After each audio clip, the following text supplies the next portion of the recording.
Hello, everybody. Welcome to an episode of Moe's Tool Talk. And basically, I want to talk today about, Tool, of course. I want to rank the members of Tool from the best to the least best in that order, okay? And for a reason. And I want to talk about why some people might think that, you know, that being a being a fan of a certain band or even the bands themselves being pretentious, like prog rock being pretentious, as you've seen in the thumbnail. Now, do I think prog rock is pretentious? No, some maybe a little bit, but it's not a bad thing. I mean, look, there's critics in the 70s, in the heyday of when prog was coming up, that they they really loved punk music and that, but when it came to prog, they kept on putting it down. They'll give it like a C grade or a low B grade, while they were giving A's to bands like the Misfits and the Clash and all that, our Ramones and stuff like that. So their sensibility of what they liked in music was just not the same as, no, I like I said before in my previous episode about prog, that prog is my favorite genre of music. I love progressiveness. And now I had said that I put uh I put Sparks in that category at the end there, and I was thinking, is Sparks progressive? I mean, a touch, maybe a 15% progressive in their approach and the way they handle their business and their musical aspect, because it has such, you know and look what's in my player right now. I've been playing Womp That Sucker. Yeah, it's not in here because it's in my player. And yeah, yeah, this sounds so much like Devo, so much like Devo, yeah, in cool ways, especially upstairs. I find upstairs sounds the most like Devo on this. But yeah, and of course I found out that they did that on purpose. But pretentious, okay? And talking about, like, am I a you know there are prog snobs, so, like, okay, there's prog snobs and there's pretentious adjective, attempting to impress by affecting greater importance or merit than is actually possessed. And just to get that clear, that's the definition of pretentious. And that, when we're talking about the being a prog snob. Now, if I do I say the Tool, I say, okay, if I say Tool is the best. Oh, sorry. Before I continue, I do have to do something first. Speaking of best, the best thing out there is my subscribers, and I have a few more subscribers I need to shout out. Of course, I don't know where my head was. So these are my newest subscribers. We get Multi Danny Boy 89. Awesome. Thank you for subscribing. I am not even going to attempt to pronounce that, but I wanted to write it as accurate as possible. So, so whoever you are, thank you. Thank you for checking me out and subscribing to my channel. Awesome, awesome. I love getting multinational different people in my circle.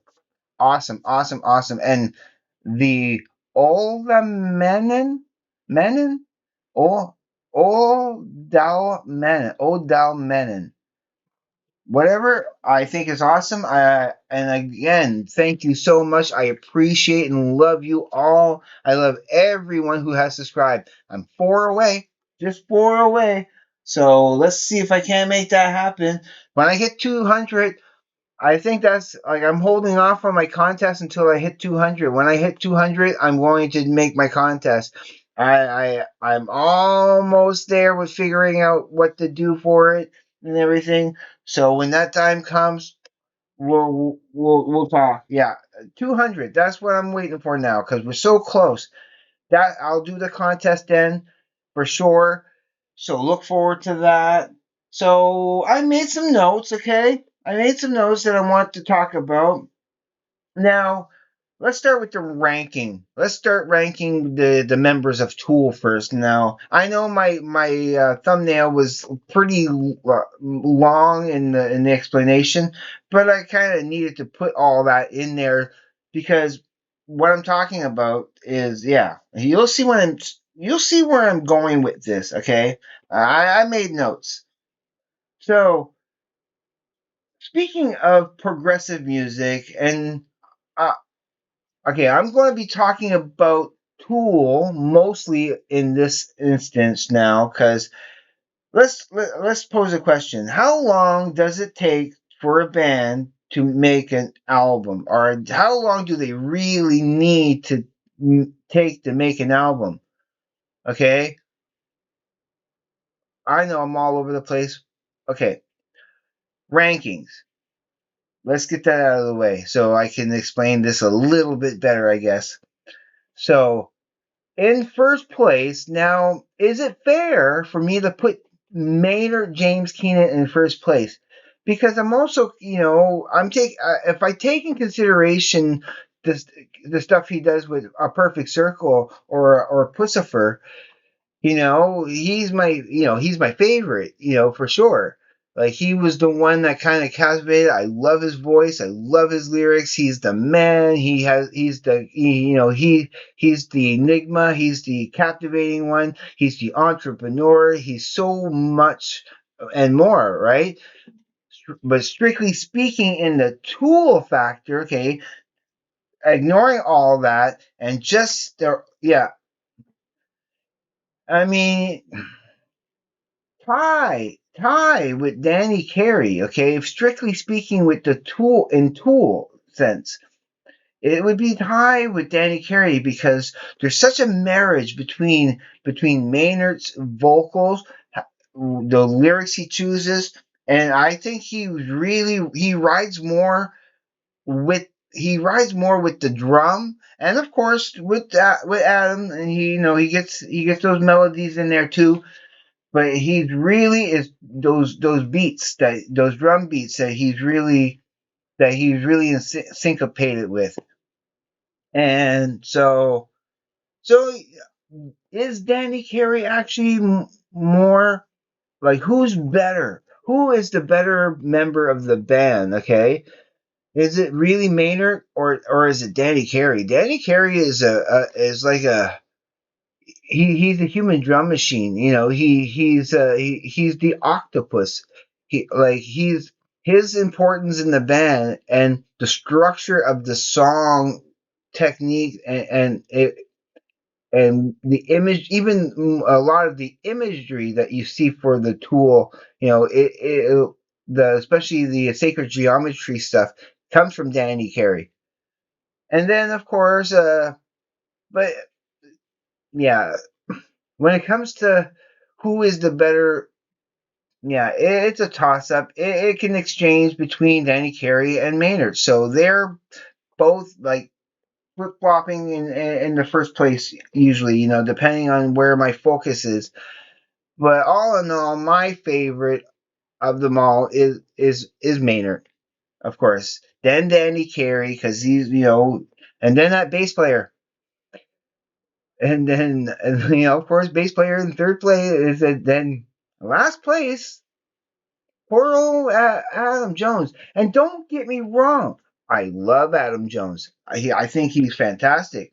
He comes up with some tones, and there's certain things he does that just gives me shivers. He's like, is he my favorite guitar player? Not necessarily. I actually kind of prefer listening to Alex Lifeson play guitar than Adam Jones. I mean, it's all the ensemble of what Tool comprises that makes Tool, that makes Tool great and makes Tool my favorite band and makes this album my favorite album of all time, okay? And it is progressive as, as all that. So when it comes to how long does it take for a band to make an album, that's because of Adam. Why Tool usually putting and set aside all that lawsuit stuff and the reasons why they like took 13 years to make a new album, which I'm thankful that they have, and I do really, really, really, really do love it, but before, when that whole take 5 years to make an album thing is like, really, you know does it really need to take that long? Why is Adam, like holding up production? Of course, he needs to be a perfectionist, and he needs to be able to grow and find material and everything. I have a proposition for Tool. Tool will never, ever, ever, ever see this anyway. I'm just some nobody on YouTube talking about whatever I want to talk about on my channel. But I would say, what if, okay, and bear with me because I think when you hear what I have to propose, it would like, what would that sound like? You know, if Tool took 2 weeks, just 2 weeks, okay, no plan, no preparation, no ambitions, no preconceived notions or expectations, just go into a studio, book two. They have their own studio. They have a studio. They don't have to book a studio. They have a studio. Just go to your studio for 2 weeks. Just you know, and jam or whatever, and make an album. Say what We're going to just go in the studio and make an album. No waiting and perfecting this and perfecting that. What would it sound like? What would it sound like if they just went into yeah into a studio and forced out an album? I would buy it. I think it would be outstanding coming from them, for knowing what they having their history, 30 plus years of making fantastic music that became my favorite type of music of all time, and is my favorite band. I love Tool, and it's never going to change. Tool will always be my favorite band. It's because of the message. It's because of the emotional connections. Because of the way I grew with that band. My how I developed my personality and my psyche with that band. Now again, going back to say, do we call progress like? Can we call progressive music pretentious? I say no. I want to say no. Is it too technical? Is it too complex? Are they just like some bands? Like Dream Theater. They'll try to see how many notes they can fit in there, and that's not a bad thing. Again, I think it's wonderful that bands can express themselves. And even my most hated bands, wink, wink, my most hated bands, okay, like, they have their time and place. And for the people who love it, okay, who love it, good, great. I'm glad that music is there for you and for your comfort and for your needs, and that you can relate to it. It might, you might associate it with a brother or a dad or somebody who influenced you with that music. It has meaning. Music is subjective. Again, I'm gonna talk like I made a video talking about the subjectivity of music. I want to leave it right up there. I'm just going to leave it right up there and say again that. when it comes to what you love in music, no, I don't think that any music can be considered pretentious. You know, I like it's if I say, okay, I listen to Sparks. I am sophisticated. I am all of that and more. And that'd be ludicrous, to think that I'm sophisticated now because I know who Sparks are. I'm better than you. I'm being pompous. I'm being a snob. No, no, no, no, no, no, no, never, never, never, never.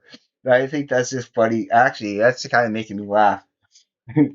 But yeah, like it's like no, no. When it comes to Prague, I think like all that greatness of Prague, like the ones that I showed, in all the all the albums that I showed previously in my other video that I made a couple of days ago, my Prague video, which I like. I was kind of happy with that video, and so like okay, perfect doesn't always mean best. I wrote that down because I was what that's not my quote. Somebody said that, but I forget where I heard that from. I just wrote the quote down because I thought it was a good quote. Perfect doesn't always mean best, meaning that just because you can know how to play technically well and you're a good player doesn't mean that you're actually making good songs. Okay, there are some prog bands I probably wouldn't want to get into is because they probably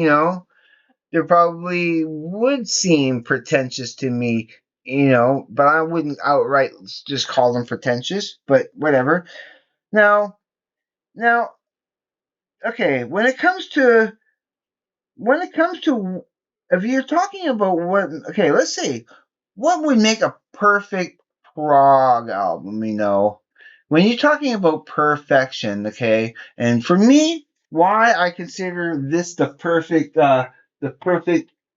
prog album of all time for me. Some will say that In the Court of the Crimson King is the best prog album. Some other people might argue that Dark Side of the Moon is the best prog album. Or somebody might even argue that yes, Closer to the Heart, not Closer to the Edge. Is they call it Closer to the Edge? Yeah, Closer to the Edge is the best prog album. It's the perfect, not best, perfect prog album. Now, in order for something to be perfect, it can't have any production problems or any, thing like anything like that. And sometimes you'll have all the songs will be outstanding, but one track will be a stinker. Or you have a lot of the tracks are good, okay, but just a couple are incredible, like incredible. On a whole, it's okay, but those extra tracks elevate it beyond, and but you don't want like again, that's not the case. That none of these is the case for Lateralis. You can't say that about Lateralis.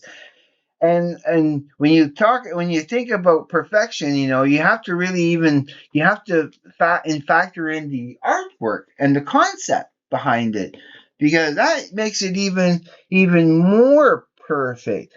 When I consider, like, and again, this is my opinion, this is what subjectivity of what I think.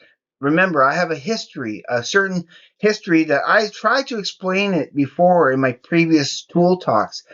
This is going to be among that playlist, of course, and hint, hint, please go and check out some of my other playlists. I have a lot of cool content that will give you deeper insight into my personality.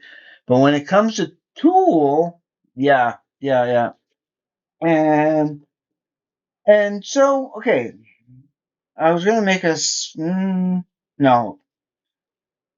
no, I was going to make another point, but I was like, no, no, I'm not going to make that point.